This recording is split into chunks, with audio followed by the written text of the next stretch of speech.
The Seattle Center Coliseum buzzed with anticipation as the Chicago Bulls warmed up on the court.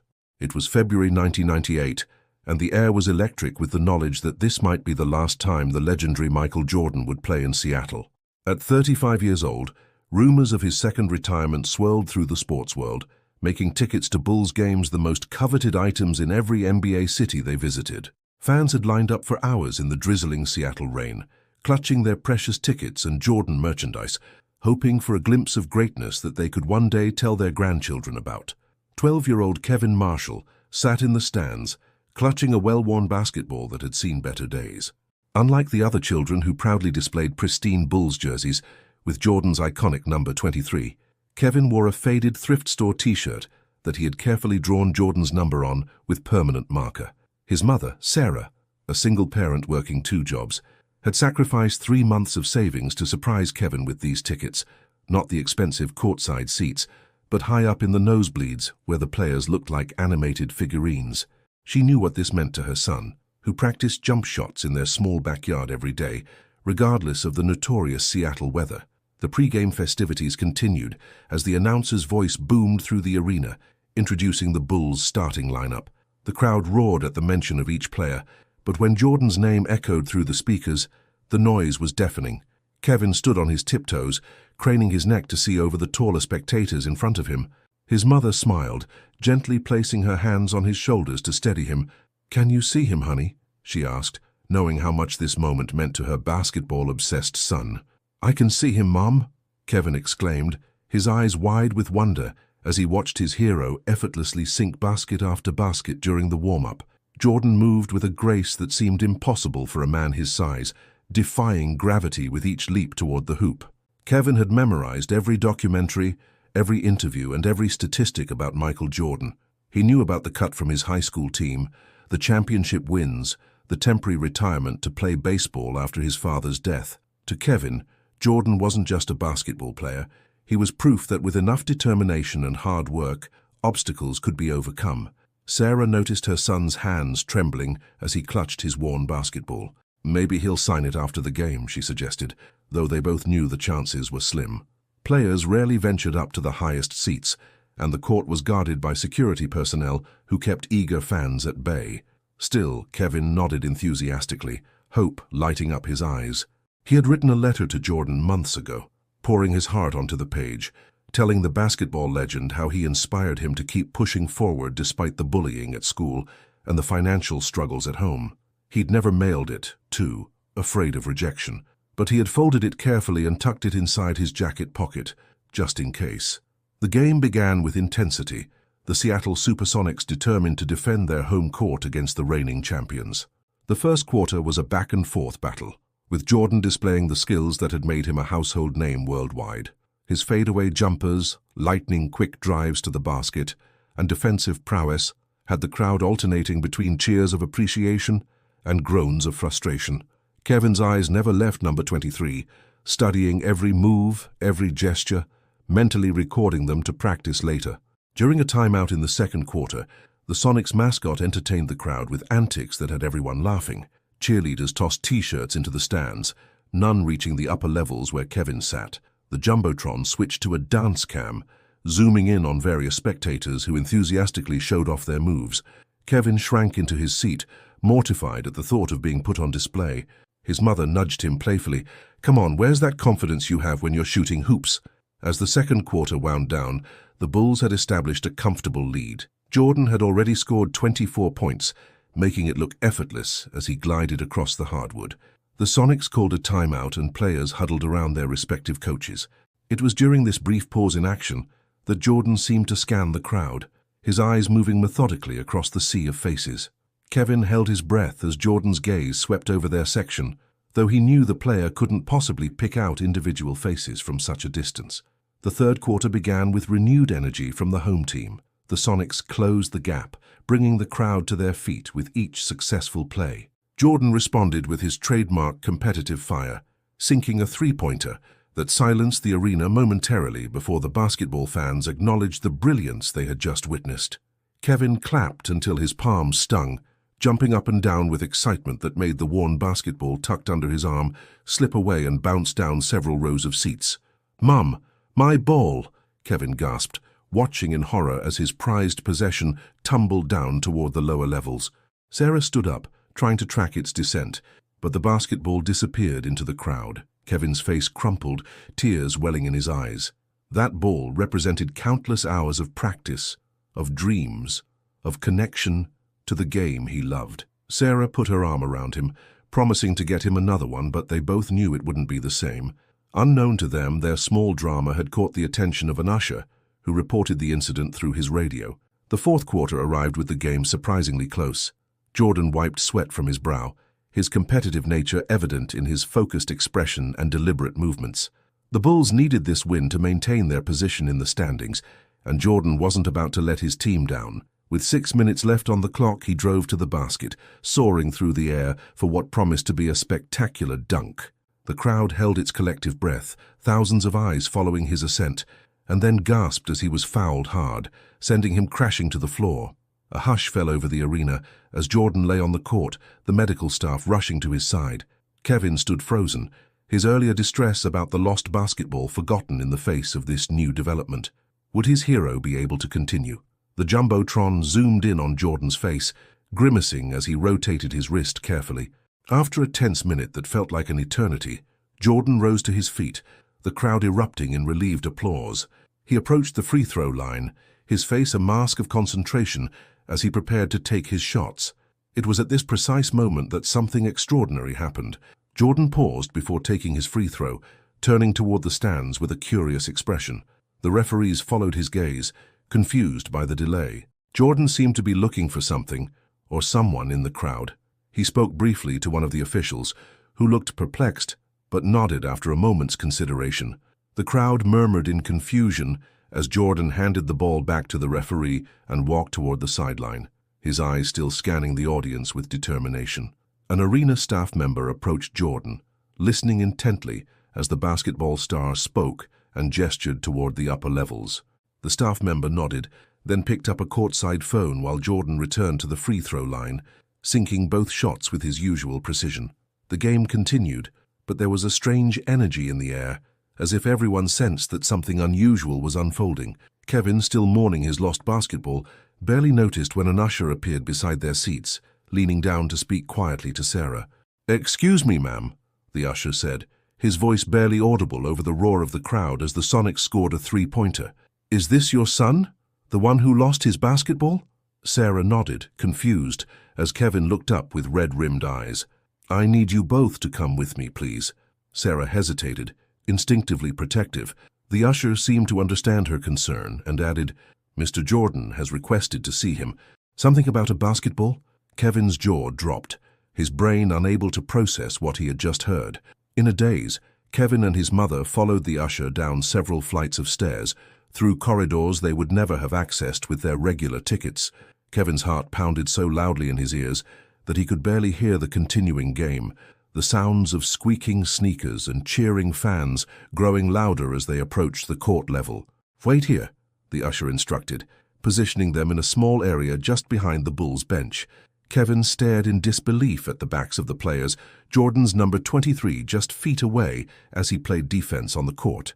The next few minutes passed in a blur as Kevin watched his hero up close, noticing details invisible from their original seats. The intense concentration in Jordan's eyes, the communication between teammates through subtle gestures, the sheer athleticism on display with every movement. When the whistle blew for a timeout with 3 minutes left in the game, Kevin held his breath as Jordan turned and walked directly toward where he stood. The crowd, noticing this unusual development, quieted slightly, curious about what was happening. Jordan spoke briefly to the Bulls' coach before approaching Kevin with purposeful strides. Standing before the awestruck boy, Jordan seemed even taller, more imposing than Kevin had imagined. "You the kid who lost his ball?" Jordan asked, his voice surprisingly gentle despite the intensity of the ongoing game. Kevin nodded, unable to form words as he stared up at the man whose posters covered his bedroom walls. Sarah placed a supportive hand on her son's shoulder, equally stunned by this turn of events. "I heard it was special to you," Jordan continued, reaching for a towel to wipe sweat from his face. What happened next would be replayed on sports networks across the country and would become one of those magical NBA moments that fans would discuss for years to come. Jordan turned to the referee and made an unprecedented request. "I need 1 minute." The referee, clearly conflicted about this break in protocol, looked toward the official timekeeper and then at the Sonics coach, who shrugged in bewildered acceptance.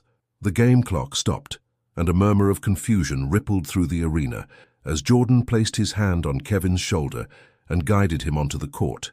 The crowd's murmur grew louder as Jordan and Kevin stood at center court, the spotlight literally and figuratively on them as the arena lights seemed to dim everywhere else. Jordan motioned to a ball boy, who quickly provided a basketball, brand new, its orange surface unmarked by weather or constant use.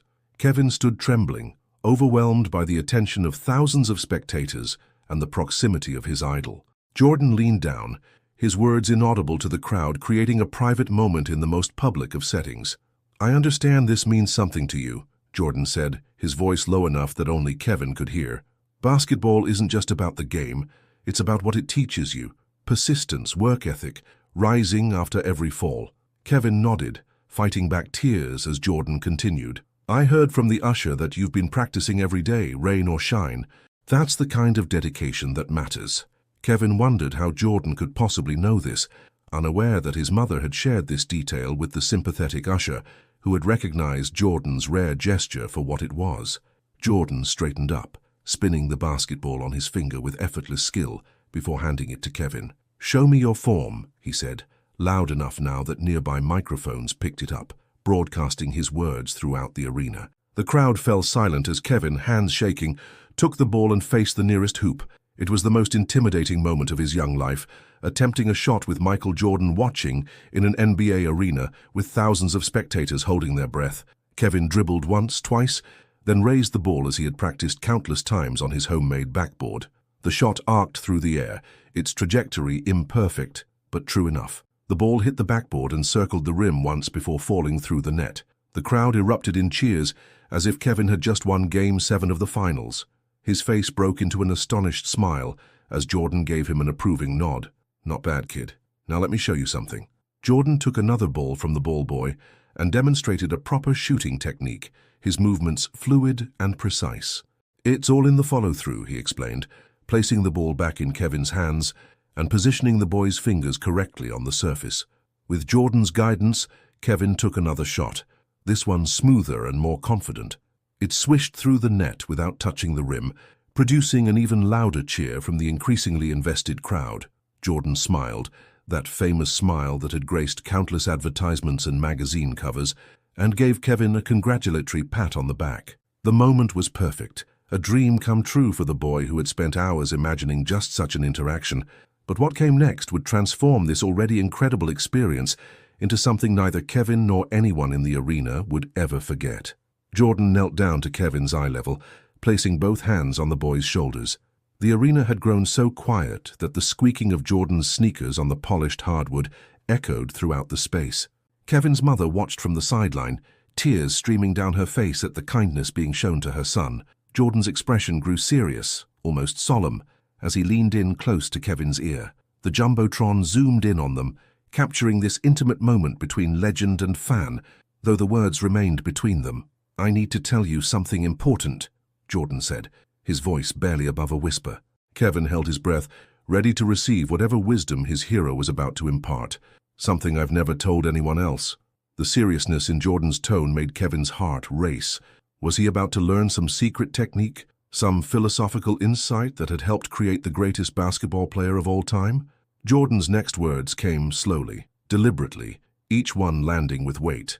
"Your shoe's untied, and I didn't want you to trip in front of all these people." Kevin looked down at his worn sneakers in confusion and saw that indeed his left shoelace had come undone during their walk to the court. Of all the profound statements he had imagined Michael Jordan might make to him, this practical observation was so unexpected, so mundane, yet delivered with such deadpan seriousness that Kevin couldn't help it. He burst into laughter, tears of mirth joining the emotional ones that had been threatening to fall. Jordan maintained his serious expression for a moment longer before his face cracked into a grin, then full-throated laughter that joined Kevin's. The crowd, unable to hear the exchange, watched in bewilderment as the legendary Michael Jordan and a random kid from the stands shared what appeared to be the funniest joke in the world. Jordan stood up, still chuckling, and ruffled Kevin's hair before bending down to help him tie his shoelace. This simple act of humility from one of the most famous people on the planet, tying a child's shoe in the middle of an NBA game, caused another wave of emotion to sweep through the arena. Cameras flashed frantically, capturing the moment for posterity.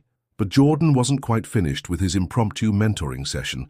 As Kevin prepared to return to the sidelines, Jordan stopped him with a gentle hand on his shoulder. "One more thing, and this is the real secret," he said, loud enough now that the first few rows could hear him. "It's not about never falling down. Everyone falls. It's about how quickly you get back up." He reached into his uniform and pulled out something that made Kevin gasp, a folded, slightly crumpled piece of paper that the boy recognized immediately as the letter he had written but never sent. "Your mom made sure I got this," Jordan explained, glancing towards Sarah with a respectful nod. "That's why I wanted to meet you, not because you lost your ball, but because of what you wrote here." He tapped the letter, which detailed Kevin's struggles and how Jordan's example had inspired him to persevere. "You're facing some tough stuff, but you're handling it the right way. Keep shooting, keep practicing, keep getting back up." Kevin nodded, speechless with emotion as Jordan continued. "And maybe work on that left-handed dribble. It needs some help," he added with a wink. The arena staff appeared with a new basketball, not just any ball, but one emblazoned with the Bulls logo and signed by the entire team. Jordan handed it to Kevin with ceremonial gravity. "This is to replace the one you lost. But remember, it's not the ball that matters, it's what you do with it." He turned to face the crowd, who had been watching this exchange with rapt attention, and raised Kevin's arm like a referee declaring a boxing champion. The applause was thunderous, drowning out the announcer's attempts to explain what was happening. As Jordan escorted Kevin back to the sideline where his mother waited, he leaned down one last time. "By the way," he said with a mischievous smile, "your drawing of my number on your shirt is backwards." Kevin looked down in horror to discover that in his nervous preparation for the game, he had indeed drawn 32 instead of 23 on his homemade jersey. His face flushed with embarrassment, but Jordan just laughed. "Don't worry about it. Maybe you've just invented my next number for when I come back from retirement again." The game resumed with renewed energy, Jordan seemingly invigorated by the interaction. He scored 15 points in the final 3 minutes, securing a Bulls victory with a buzzer-beating shot that had the Seattle fans on their feet despite their team's defeat. As the teams lined up for post-game handshakes, Jordan broke protocol once more to walk over to where Kevin and his mother stood, offering his game-worn wristband as a final souvenir. "Remember what I said," he told Kevin, the cameras capturing this last exchange, "and work on that left hand." The following day, sports programs nationwide led with the story of Michael Jordan stopping an NBA game to make a young fan's dream come true. Interviews with spectators revealed different interpretations of what had transpired. Some claimed Jordan had shared profound basketball secrets. Others suggested he had offered life-changing advice that had moved the boy to tears. The truth, known only to Kevin and Jordan, was simultaneously simpler and more meaningful. A moment of genuine human connection, capped with gentle humor and practical advice. Years later, when Kevin Marshall became a youth basketball coach in Seattle, he would share this story with his players, emphasizing not the celebrity encounter, but the lessons embedded within it. The importance of perseverance, the value of humor, and the transformative power of small acts of kindness. The signed basketball remained his most treasured possession, but more valuable still were the words Jordan had spoken, not just the humorous observation about his untied shoelace that had broken the tension and made him laugh through his tears, but the sincere encouragement that had followed, validating his struggles and his efforts to overcome them. And sometimes, when his players were having a particularly difficult practice, Kevin would channel his inner Michael Jordan, kneel down beside a discouraged child, and whisper with mock seriousness, "Your shoes untied," before helping them up and showing them once again the proper way to follow through on their shot. A legacy of laughter, kindness, and mentorship that extended far beyond a single magical night in Seattle. The day after the game, Kevin's life changed dramatically. Local news stations camped outside his modest apartment building, all wanting to interview the boy who had shared that mysterious moment with Michael Jordan. The Seattle Times ran a front-page story with the headline, "The Secret That Made Him Cry," filled with speculation about what Jordan had whispered. When reporters finally cornered Kevin and asked the burning question, he just smiled and said, "He reminded me that even legends notice the little things, leaving the mystery intact." Within a week, A package arrived from Bulls headquarters containing a complete uniform, a letter of encouragement signed by Jordan himself, and an invitation to attend the Bulls training camp that summer. All expenses paid. Throughout high school, Kevin transformed from the shy bullied boy into a confident young man. Though he never grew tall enough to harbor serious NBA ambitions, he became captain of his school team, leading with a work ethic that teammates described as Jordan-esque. The basketball signed by the Bulls team remained displayed in a protective case in his bedroom, but it wasn't treated as an untouchable relic. Kevin would often take it out before important games, retying his shoelaces with deliberate care while smiling at the private joke only he truly understood.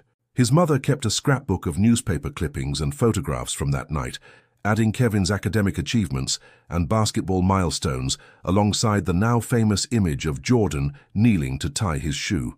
After college, where Kevin earned a degree in sports psychology, he returned to Seattle and founded Untied Laces, a non-profit organization dedicated to bringing basketball opportunities to underprivileged youth. The name, which puzzled many until they heard Kevin's story, became a local symbol for the importance of paying attention to details on and off the court. When Jordan heard about the organization through mutual connections, he made an anonymous donation that allowed Kevin to expand the program throughout Washington state. Every facility built by Untied Laces featured a simple but meaningful design element, a small bronze plaque by the entrance depicting a basketball shoe with an untied lace. In 2022, at the opening of Untied Laces' 10th facility, Kevin finally reunited with Jordan, now the owner of the Charlotte Hornets. The media captured the moment when the two embraced, no longer a starstruck child and his idol, but two men connected by a moment that had shaped both their legacies. Jordan toured the facility with genuine interest, stopping to demonstrate shooting techniques to wide-eyed children who couldn't believe the legend was in their neighborhood. Before leaving, Jordan pulled Kevin aside and handed him a shoebox containing a pair of Air Jordans with a special modification. The left shoe featured a lace that was deliberately shorter than the right, making it impossible to come untied. "Just so we don't have any more interruptions during games," Jordan quipped, his eyes twinkling with the same mischief Kevin remembered from that night in Seattle. Today, the story of the boy and the basketball legend has become part of NBA folklore, retold with varying degrees of accuracy, but always capturing the essential truth. Sometimes the most profound moments come disguised as simple gestures. Kevin still coaches basketball, still begins each session by having his players check their shoelaces, and still keeps that faded t-shirt with the backwards 32 carefully preserved. When asked what lesson he hopes his players take from his experience, Kevin always gives the same answer. It's not about looking perfect or never making mistakes.